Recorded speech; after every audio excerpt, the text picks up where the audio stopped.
vous n'êtes pas baptisé du Saint-Esprit avec le signe évident du parler en langue, au feu, au feu, au feu, au feu, au feu, feu, comme au jour, feu, comme au jour, feu, au feu, feu, feu,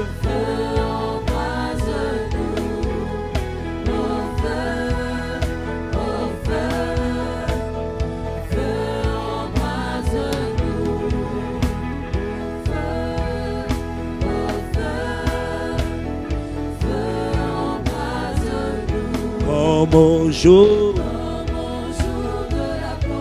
feu, comme au jour,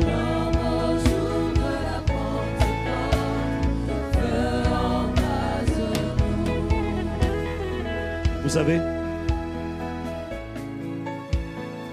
dans les Écritures, nous on enseigne le baptême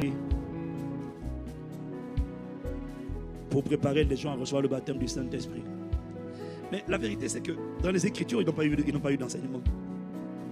Je n'ai pas vu un seul texte où ils avaient besoin d'être enseignés pour expérimenter le baptême du Saint-Esprit. Un jour, Paul arrive et puis il demande, avez-vous reçu le Saint-Esprit comme vous avez cru? Et puis les gens disent, on n'a même pas entendu qu'il y a le Saint-Esprit. Et la Bible dit, sur le champ, ils leur imposèrent les mains et puis ils furent baptisés du Saint-Esprit et ils se mirent à parler en langue.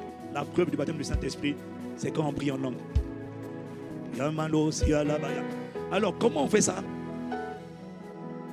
Je ne sais pas c'était quoi leur contexte. Est-ce que c'est la persécution?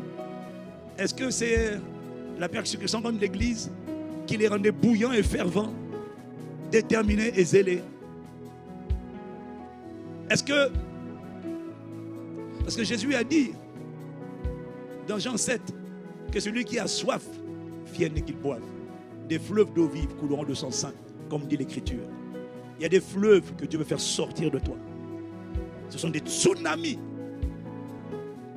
La Bible dit, il dit cela de celui de l'Esprit que devrait recevoir ceux qui croiraient en lui parce que l'Esprit n'était pas encore descendu. La régie vous êtes en retard. En vérité, ce qu'il faut, c'est la soif. Ce n'est pas l'enseignement, c'est la soif. Donc pendant qu'on va prier parmi vous, il y en a qui vont recevoir tout de suite le baptême du Saint-Esprit. Parce que c'est simple. Parfois on invente des choses, mais la vérité c'est que ce n'est pas compliqué. Le révérend Moukadi nous a montré que la guérison, ce n'est pas compliqué. C'est la foi. Mais le baptême du Saint-Esprit, ce n'est pas compliqué. C'est la foi. Comment? Je demande à Jésus, Seigneur Jésus, baptise-moi d'Esprit Saint et de feu. Et quand tu demandes, quelqu'un m'a dit un jour, si je demande, mais si je me mets à parler une langue bizarre et que ce n'est pas Dieu qui parle par moi, je lui ai demandé, est-ce que tu as fait la prière? Tu dis, Satan, baptise-moi. Il m'a dit, non. Qu'est-ce que tu as dit? Jésus, baptise-moi. Pourquoi tu doutes si tu parles, tu demandes à Jésus de te baptiser, que ce qui va sortir de ta bouche, c'est Satan? Tu n'as pas la foi. Donc ça ne marchera pas. C'est pas compliqué, c'est simple. Il y en a qui reçoivent sur le champ. Il y en a qui reçoivent après. À tous les scénarios.